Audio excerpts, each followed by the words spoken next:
মঙ্গলবার আজকে আপনি বৃহস্পতিবার কষ্ট করে সকাল 11টার দিকে ইউনিয়ন পরিষদে আসবেন। এখানে প্রচুর মানুষ আছে।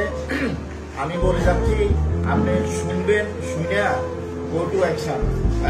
কোনো কে কারাত্মীয় কে ওইটা অশৃঙ্খল লোক, উচ্ছৃঙ্খল লোক যেটা যেটা এখানে মানুষ বলবে ওগুলার ধরার ব্যবস্থা করতে হবে। আপনি তাহলে বৃহস্পতিবার সকাল 11টায় আমি বৃহস্পতিবার ওসি আসবে, ওসির সামনে ওই প্যাডের ভিতর কথা রাখি দিলে কিন্তু কাজ হবে না। আপনারা আপনাদের আইন শৃঙ্খলা কিন্তু আমি ব্যবস্থা করে দিচ্ছি।